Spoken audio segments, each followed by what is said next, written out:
Love these mason jars.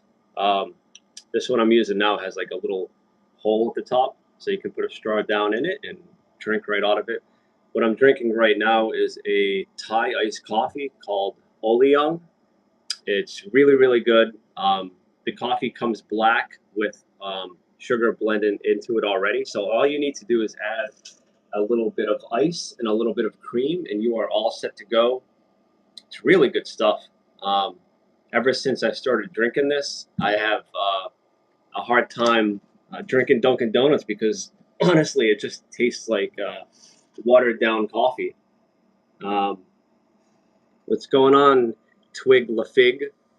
So yeah, with these live streams, I am trying to get over the nervousness of them.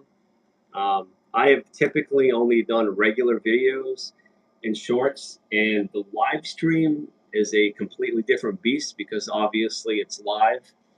And the most interesting thing about the live stream so far is you never really know which way the conversation is going to go because every time you come in here, um, you're having a different conversation because it's all different people. My day's pretty good. I worked a 9-hour day. Got out of work at 3:30. Had dinner. Been working on some on. I've been working on some YouTube videos. Did a live stream earlier. This is my second live stream. Um, just trying to like basically mass produce these live streams until I can come on and just be completely comfortable with it. And the only way to do that is repetition and to just keep doing them. Um, I've had my YouTube channel for a little over 3 years. I am sitting at a little over 20,000 subs. And my bugaboo right now is trying to get the watch hours. Um, and the issue I have with the regular videos is I'm not like one of those people that like to edit. I find editing very tedious. And so I'm kind of leaning into these live streams because, well, the thing I like most about them is I'm able to interact with the people that come on here, but also it's like once I'm done with the stream, I post it and I'm done with it. There is no need to edit. It's like just one and done, and I kind of like that. It takes like the I have like this uh, perfectionist mentality, so these live streams kind of take that out of my hands, and I kind of like that because it's getting me to have an open mind and learn that I don't have to have perfection in everything that I do. Um, but yeah,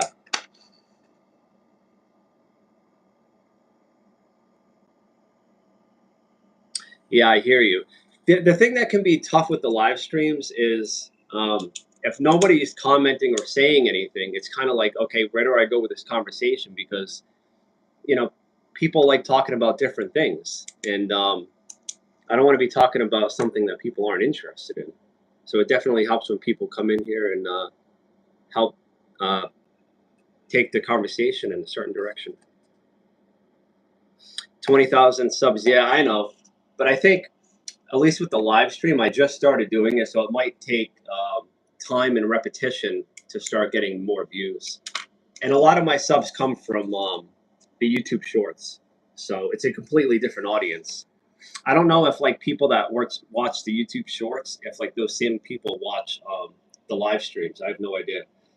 That's why I'm kind of like doing this in the vertical orientation, so that hopefully people that are watching the shorts will come across this. I know you can also broadcast it in landscape, but I don't know if that's going to show up as much as a vertical stream will, because I know most people these days, they like watching videos in vertical orientation. Me, I like both. We look alike, huh? I don't know what it is, but like on my YouTube shorts, I've had a lot of people leave like Adam Sandler comments in the video. I don't know why, because I don't think I look anything like him. But if you go through my shorts, there's like a lot of shorts videos where people come in saying I look like Happy Gilmore.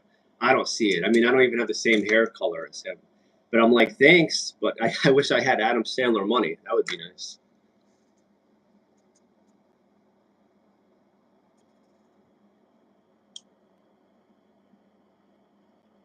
How do you know someone's taking screenshots?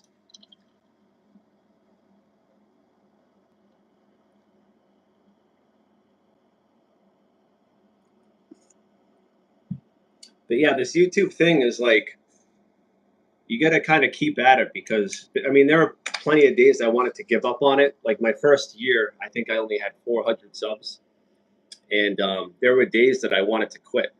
It's just starting off; it's really hard, and I kept at it. And the last 2 years, I've gotten about 19,000 subs. So I've been growing at a pretty good rate. You just have to really put in the time and effort. I am drinking a it's called Oleong. It's basically a Thai iced coffee. It comes in a glass bottle, and you can get it at most Asian markets. But it comes as a black coffee, and it has sugar blended into it. And so all you have to do is pour it over ice and add a little bit of cream if that's how you like it, and drink it that way. But it's really good stuff. I mean, I prefer drinking this over a Dunkin' Donuts or Starbucks. I like my coffee really strong. And so I think that's why I like this coffee. It's a very strong, full-bodied coffee. It's really good stuff. That's weird. I don't know why somebody would take a screenshot. I guess those are the types of things you're going to deal with on live stream, right? You're going to get a bunch of different people coming on here. So whatever. Diddy? Are you talking about P. Diddy? I hope we're not talking about P. Diddy. 6'7". I guess that's continuing on into 2026. I know that was big in 2025.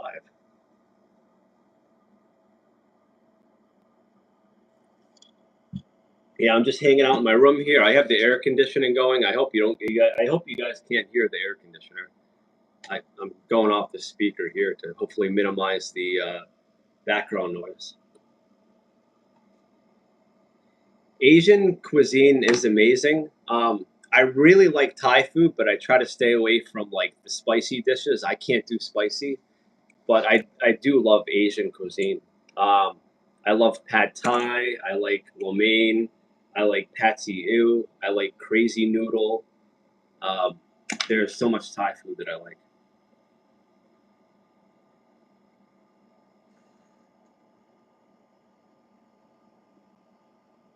I don't think I've ever had Japanese food. Actually, yes, I have had Japanese food. I was in New York City and I had a Japanese cuisine. It was kind of like an all you could eat.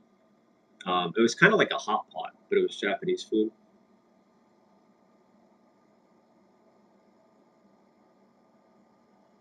I feel like whenever I eat Asian food, um, I feel like most of the food is like light, so I don't feel like weighed down after I have Asian cuisine, and I feel healthy eating it.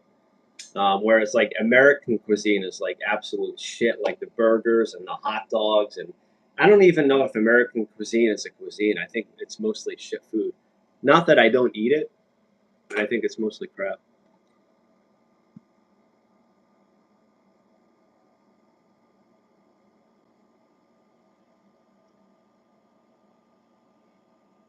So how's everybody doing in the chat? Thanks for coming on to my live stream. All right, I'll see you next stream. Twig la fig.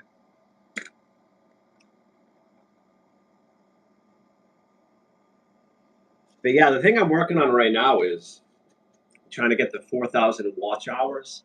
I find like that's the hardest thing. The subs to me, I found to be quite easy. Like everyone has like a different experience. Some people hit the watch time before they get their 1,000 subs. I hit my 1,000 subs like way before. Um,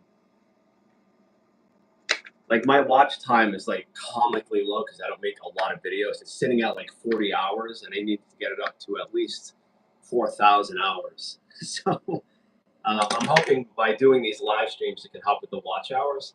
But I was reading that like an 2 hour live stream, if you have a good amount of people come into it and you have like a decent amount of traffic, it could amount to 7 to 10 well edited videos.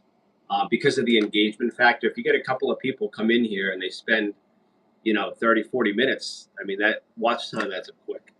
So I was reading about that. So I think my avenue to get the watch hours might be YouTube live stream and not the regular videos. Because like I said earlier, I one thing I can't stand is editing videos. This is actually an old jersey. I got it for like 20 bucks at the mall. It's an old uh, Rashawn Rondo. I don't know if you can see that. Definitely not my favorite player of all time, but I mean, $20 for a basketball jersey. Sign me up. I actually have a pretty good jersey collection. That might actually be a live stream in and of itself. I can show off all my jerseys.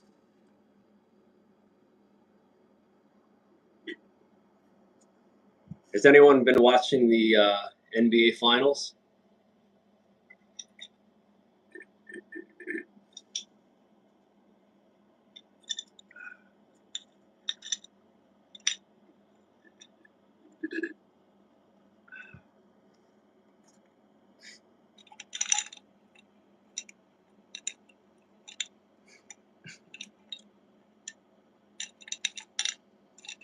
Those Celtics, though, I mean, what a letdown they were with like with all that talent they have. The fact they lost, I believe it was in the second round to the New York Knicks. I mean, that was pretty rough. Any team with Jason Tatum and Jaylen Brown, I mean, you expect them to kind of make it to the finals. But I think the issue with the Celtics is the way they play basketball. Whoops. I think the Celtics are too analytically driven. I think they rely on the 3-point shot far too often, and I don't know how many games I've seen where they jack up like 53 pointers in a game, and like Joe Mazzulla's philosophy is shoot your way out of a slump. But it's just like if somebody's having an off day at the 3-point line, it's like I don't think you should force it. I think you should take it to the hole and get an easier shot to maybe get you back into a rhythm, and you'll start making 3-point shots again. But I think Joe Mazzulla's inability to make adjustments in game is his biggest downfall. And like at the end of the game, when they were eliminated in Game 7, they did ask him after the game, "Do you guys think you became too reliant on the 3-point shot?" And he said, "Absolutely not. There was no thought process in it." So I don't know if he can learn from his mistakes because he's not willing to acknowledge mistakes.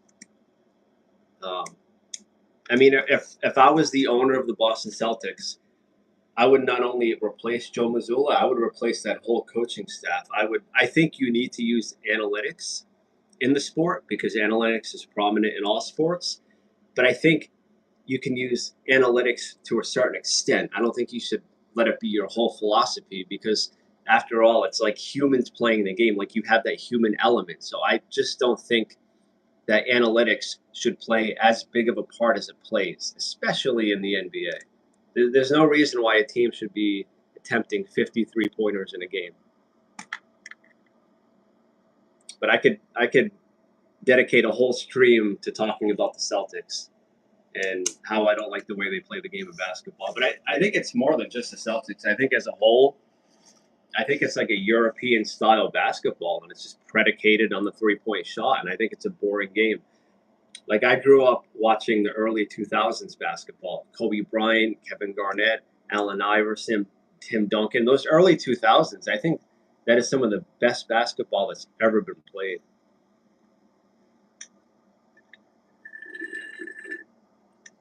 But I don't know if anyone in the chat even watches basketball. I'm just kind of rambling on. Anything you guys want to talk about, just bring it up. Just not Donald Trump. I don't want to be talking about that.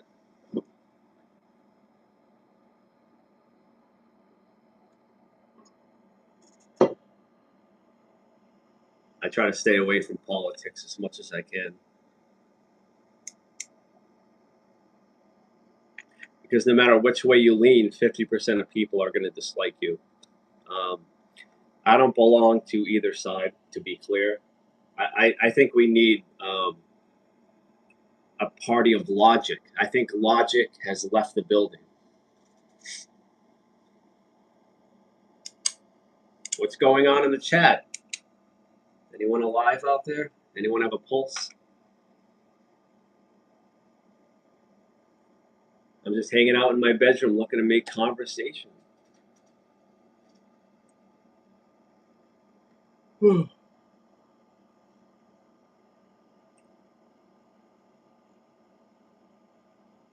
I don't know what it is. Whenever I live stream, I always feel like I have to be doing something with my hands, whether it be drinking something or eating something. I don't know if it's a nervous thing.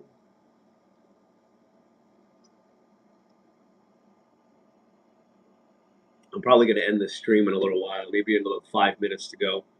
If you have anything you want to talk about, just leave a comment down below. I can talk about almost anything. Anything within reason.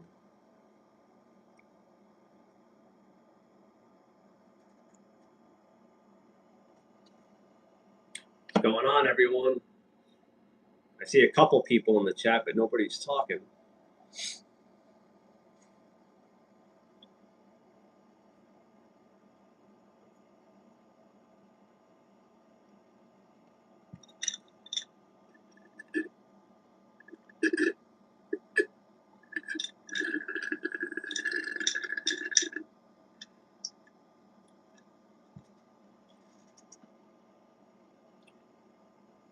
All right, I will go another 4 minutes. So if anyone is watching basketball, who do you think is going to win the finals? I think it's really going to come down to Game 4. Whoever wins Games 4 is probably going to take the series. If the Knicks win, they're going to take a commanding 3-1 series lead. If the San Antonio Spurs win Game 4, it'll be tied 2-2, and they're going to have the momentum going back into San Antonio. So I think this is a pivotal game for both teams to make a statement.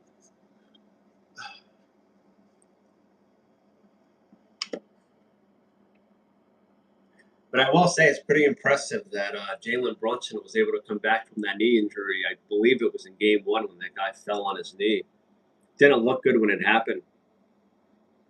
When he was walking down the tunnel, I wasn't sure he was going to come back into the game. And then he came back into the game and played pretty well considering.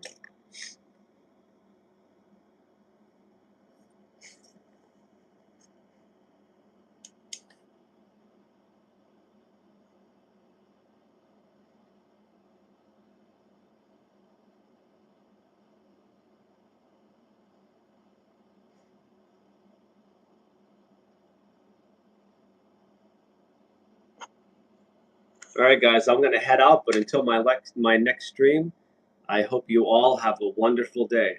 Take care.